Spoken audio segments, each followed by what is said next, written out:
Welcome back to our online classes, and today we are going to look at chemical kinetics, which is the study of reaction rate. We realize that different reactions take place at different speed. Some reactions are very rapid that you may not even notice, while some reactions are very slow. So the speed at which reaction occurs is what we refer to as reaction rate. For example, we have a substance called sodium azide. This is a solid. This is the substance that is contained in our airbags. During that crash, when a car crashes, then boom, this airbag gets inflated. So it means sodium azide is decomposing to nitrogen gas and sodium, which is a solid. So here 2, 3, and here's 2. So this process is very rapid. This is a very rapid process. And some processes like chemical rusting, which is a chemical process, is very slow, that it may even take years and years to occur. So it means that chemical reactions does not take place at the same speed. Some are fast and some are very slow. Now let's look at an example of this reaction. There are some reactions which, when they occur, they may not be a straightforward reaction. They have to undergo different steps. For example, when we have a reaction taking place between NO2 gas reacting with CO gas to give us NO plus CO2. Now, you may think that this is a one-way forward reaction, but it's not the case. This reaction actually takes place in two different steps, whereby in the first step we have NO2 reacting with NO2 to give us NO3 plus NO. Now this is the first step. This is our first step.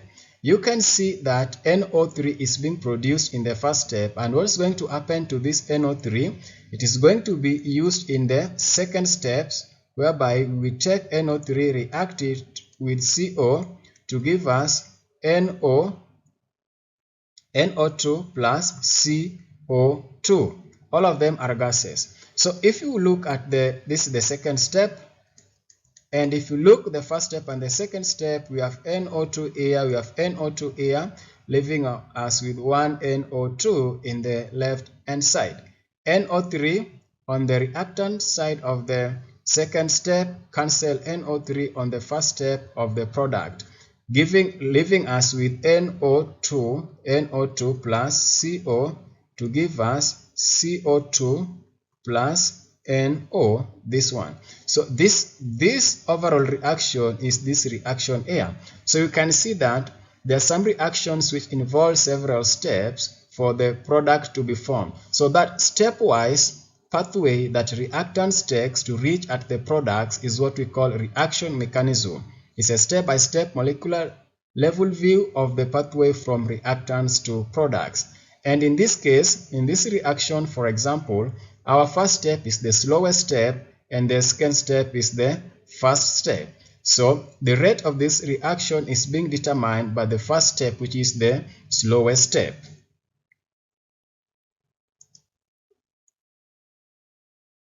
Let's look at factors affecting reaction rate.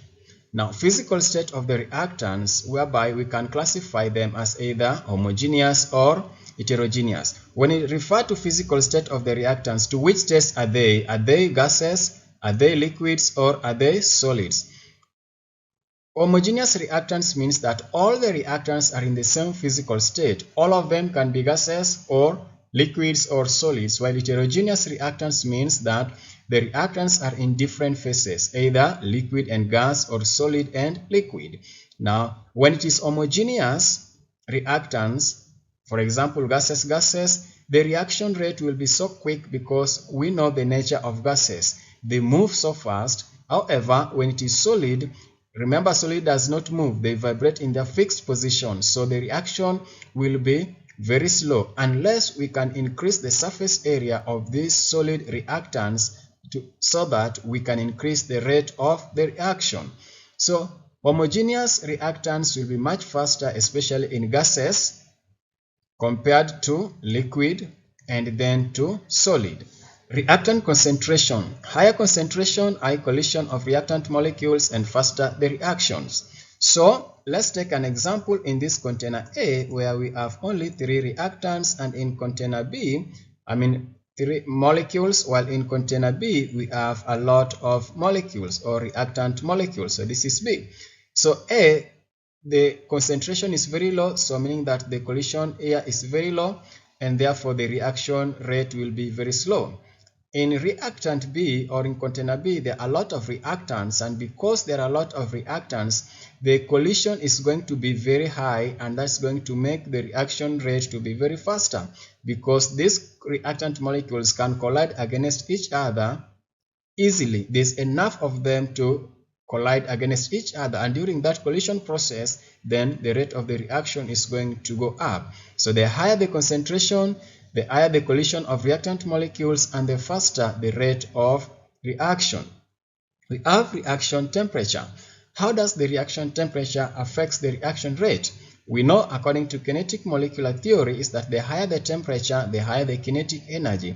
So the reactant molecules, when the temperature is high, they will absorb that temperature or that heat or that energy, and that energy is going to increase the kinetic energy of these molecules, and therefore they will start to have high collision frequency amongst themselves as they react, and that's going to increase the rate of reaction. Remember, when the temperature is low, yes, the reactant molecules will absorb the temperature or the energy in terms of heat, but because of the low energy, the kinetic energy is going to be very low, which is going to reduce the collision frequency, and therefore the reaction rate will be very slow. So the higher the temperature, the higher the kinetic energy, and the faster the rate of reaction. So let's look at the presence of catalyst. Catalyst is a substance that does not get involved in the reaction. It is not being consumed during the reaction. However, it can increase the rate of desired reaction, and it can decrease the rate of undesired reaction. So how does catalyst increase or affect the reaction rate?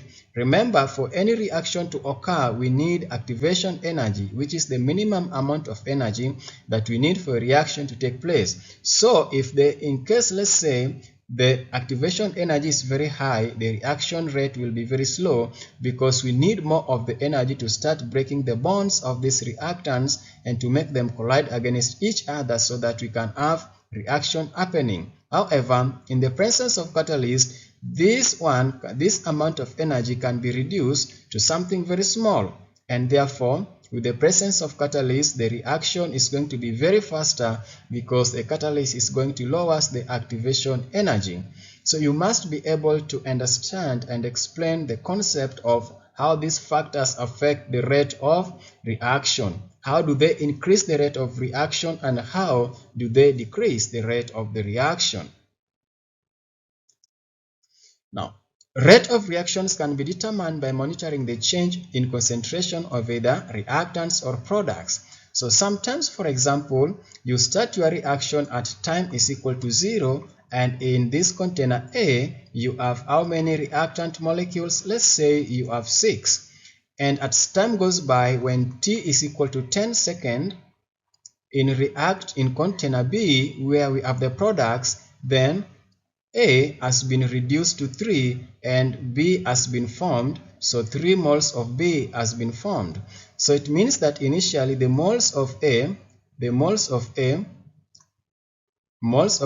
were how many? There were 6, while the moles of B were 0, because at the start of the products, at the start of the reaction, we were not having any B, but we were having A. As time goes by, the amount of A are being consumed, the moles of A are being consumed because they are being converted into products. And at time t is equal to 10 seconds, then number of moles of A has been reduced to 3, while moles of B has been produced. And how many has been produced? 3. So then we can say rates of reactions can be determined by monitoring the change in concentration of either reactants or products as a function of time. So we can then look at the rate at which the reactants were being consumed, which is going to be minus the change in the concentration of A, over the change in time. Why is it minus here? It is a minus because the reactants were being consumed as time goes by, so they were decreasing in the amount. However, for the B, rate of B is going to be the rate of change in the concentration of B over change in time. And why are we not having a minus here? Because for B, it is being produced and it is increasing in number. So we can then say then for the rate here, for the rate here of A, of the reactants, we can then say final minus, so we can say concentration of A, final minus concentration of A, initial over change in time. And that one brings us at initial we have 6 and final we have 3. So it's going to be 3 minus 6 over change in time is 10. So that's going to give us 0.3 molar per second. So you can say 3.0 times 10 to the power minus 1 molar per second. So this is the rate of change of the concentration of A. What about B? B, we're going to say that rate in change in B over change in time, which is the concentration, initial concentration of B minus final concentration of B minus initial concentration of B over change in time. And this one for B we have 3. So we're going to have 3 minus 0 over 10, which is going to give us 0.3 molar per second, which you can also write as 3.0 times 10 to the power minus 10 molar per second. So you can see that the rate of change, the rate of disappearance of reactants, the same as the rate of appearance of our products. So we can express the rate of concentration or the rate of the reactions. We can determine it by identifying the change in the concentration of either reactants or products, just like we've seen in this case. So now, in what you have just seen, we then say that, okay, let's look. Rate is equal to change in concentration, let's say of A over change in time. So this is our rate. This means change. This is the change, meaning that either final minus initial at a specific time, right? And this one is the concentration, molar concentration, meaning that mole per liter, and we represent it with capital M. And T is time in seconds. Sometimes you can be given times in minutes or in hours, but you need to change it into seconds so that it can go in accordance with the SI unit of rate, which is molar per second. Alright, so this is how we interpret this slide, the information in this slide. Now let's look at the types of rates. Include the following, or types of rates in a chemical reaction. We have the average rate, we have instantaneous rate, and initial rate. What is initial rate? Initial rate of a reaction is a rate of a reaction when t is equal to 0 seconds. Instantaneous rate is a rate at any t is equal to any time within the reaction. For example, our reaction can start from t is equal to 0 to t is equal to 5. So it means that at any instant time, even when t is equal to 0, it will be our instantaneous time. And instantaneous time when t is equal to 0, that is also called initial rate. So we can also define instantaneous rate as initial rate when t is equal to 0. We can also determine instantaneous rate like, say, t is equal to 3. So at any specific time, or at any instant time, or at any instant period in time during the period of chemical reaction, average rate, then we look at the change in the concentration over a specific time, maybe from t is equal to 2 to t is equal to, let's say, 4.5. What was the rate of reaction at that given time. Then we can transfer all this information to a graph, and that's one we can plot a rate data.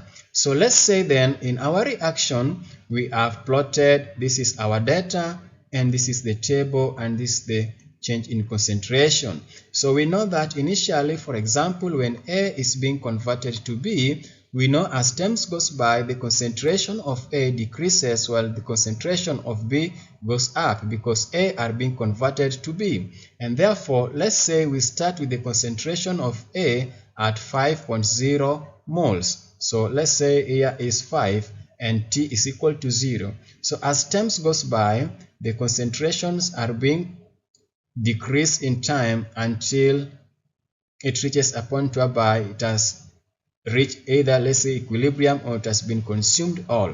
So you can see at this point the concentration at this point at T is equal to 0. This is our initial rate.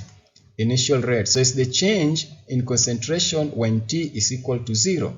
We can then, okay, this doesn't look fancy, this graph, right? But then this one can also be instantaneous rate if we are referring to our T is equal to 0.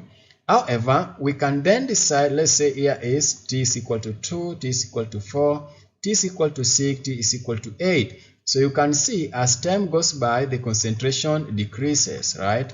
As time goes by, concentration decreases, which is true because the moles or the concentration of the reactants are being converted to the concentration of the products. So we can then here, if you want to look at, let's say, instantaneous rate when T is equal to, let's say, 4, and then we are going to draw a tangent line. Okay, it's not that perfect, okay, but we draw a tangent line, and from there we can then produce a difference, so that let's say here T is equal to 4.9 and here we have T is equal to 3. So we are going to say the concentration, change in the concentration at that point over time, which is going to be T from 4.9 minus 3. So we're going to have like 1.9 over the change in concentration that we have got here. This is instantaneous rate of at T is equal to 4. You need to draw a tangent to the line, okay?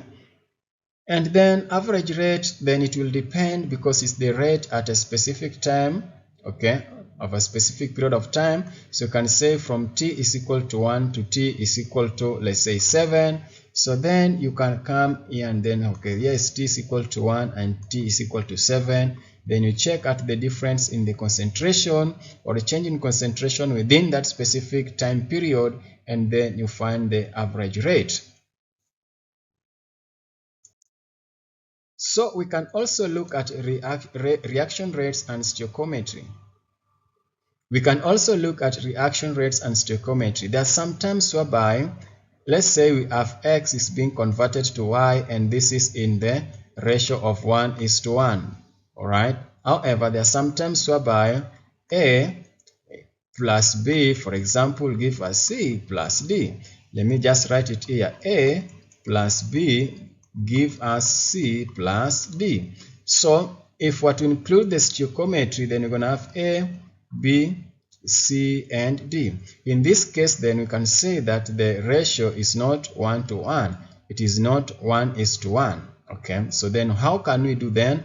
We need to put we can write the rate of this reaction. So it's going to be, rate is going to be, okay, 1 over the stoichiometry of each and every reactant and product. So it's going to be minus 1 over A, change in the concentration of A, over change in time is equal to minus 1 over B over the times change in the concentration of B over the change in time is equal to 1 over C, change in the concentration of C over the change in time is equal to 1 over D times change in the concentration of D, okay, over change in the change in time. So you can see for the reactants you are putting negative signs because reactants are being decreased in amount. They are being converted into products. Well, products initially we have 0 of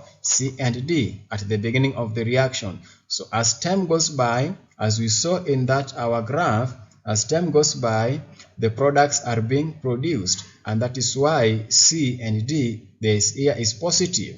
So from here we can then compare the rate of disappearance of one reactant to the rate of appearance. Say ozone which is a gas, okay, decomposes to give us oxygen gas. So 3 and here we have 2, it is balanced, right? So let's write the rate of disappearance of ozone to the rate of appearance of oxygen.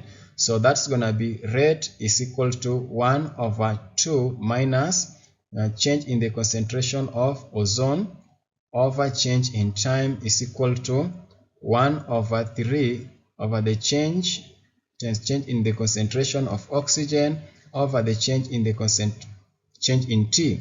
So from here you can be told to determine, for example, the rate of appearance of oxygen if the rate of disappearance of ozone is given. So for example, the rate at which ozone gas disappears is, let's say, 4.6 times 10 to power minus 8, okay, per second. And then you are told to determine the rate at which oxygen appears, okay, what is that rate? So what we have been asked is the rate of oxygen which appears. So then what we need to do is that we need to divide the rate of disappearance of ozone with the rate of appearance of oxygen. So we have 1/2, okay, which is the rate of disappearance of ozone divided by the rate of appearance of oxygen, which is 1/3. So this is going to be 1/2 times 3/1, which is going to give us 3/2. Then the rate of oxygen appearance is going to be 3/2 times 4.16 times 10 to the power minus 8, and that's going to be 1 here, 2.3, and 3 times 3, that is 9, and then 2 times 3 is 6, it's going to be 6.9 times 10 to the power minus 8 molar per second. Let's assume that the rate at which oxygen appears is 2.4 times 10 to the power minus 7. That's the rate at which oxygen appears, okay, oxygen appears.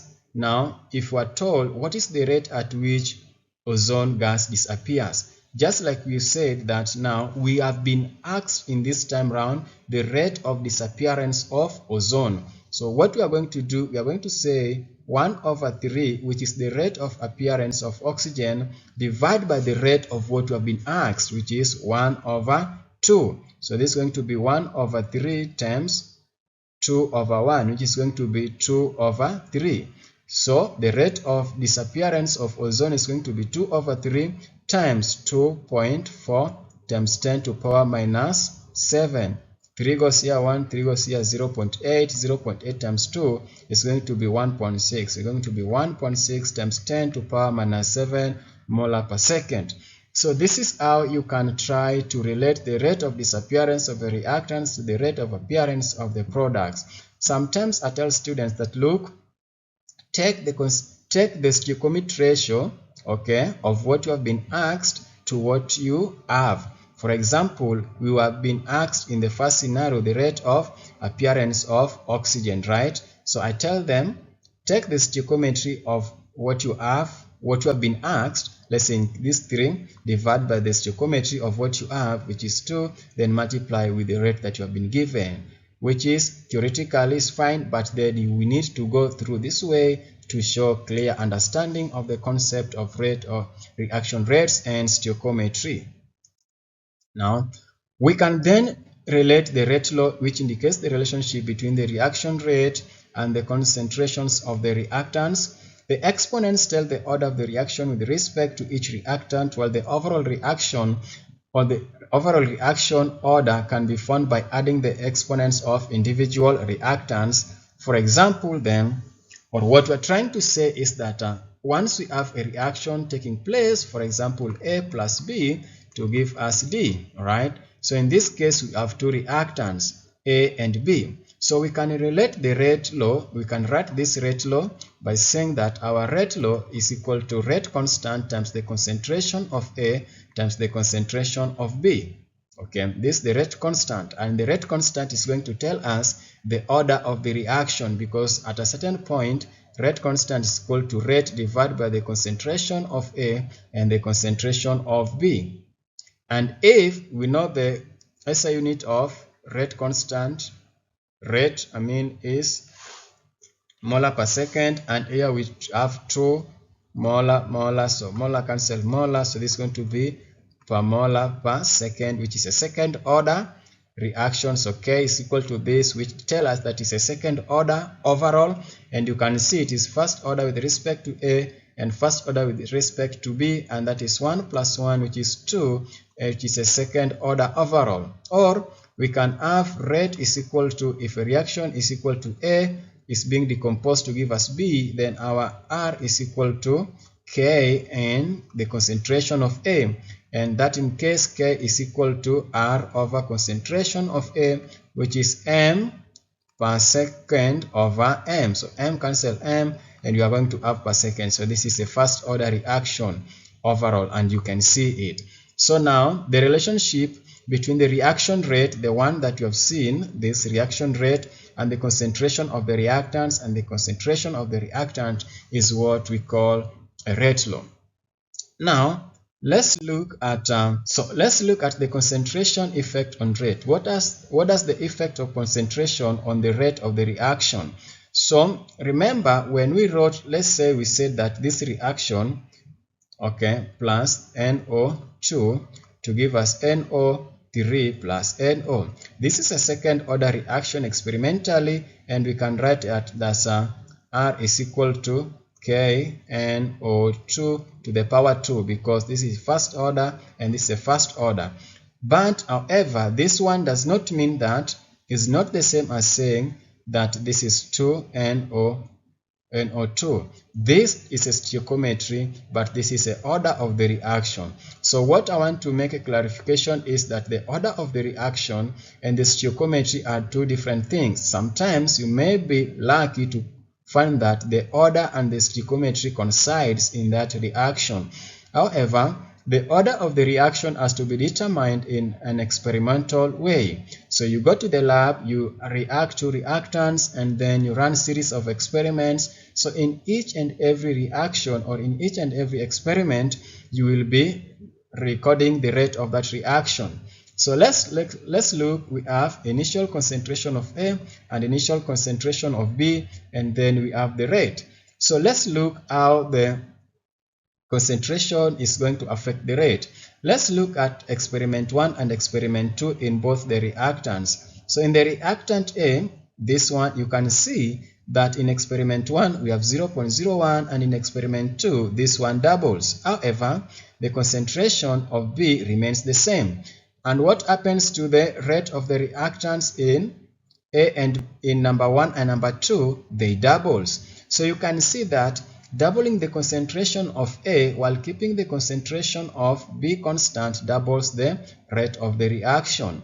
Let's look also experiment 2 and experiment 3. We can still see that the concentration of A doubles to 0.04 from 0.02. However, the concentration of B is still the same, is still constant. What happens to the rate in those two experiments? The rate still double. So we can make a conclusion by saying that doubling the concentration of A while keeping the concentration of B constant doubles the rate. So doubling the concentration doubles the rate. That's what we can say with respect to A. That if we double the rate, we double the concentration, the rate also doubles. Let's look at reactant B. So with reactant B, we have to look at reactant A, which is our control. So in experiment number 4 and experiment number 5, you can see that the concentration of A is constant, it doesn't change, while the concentration of B doubles.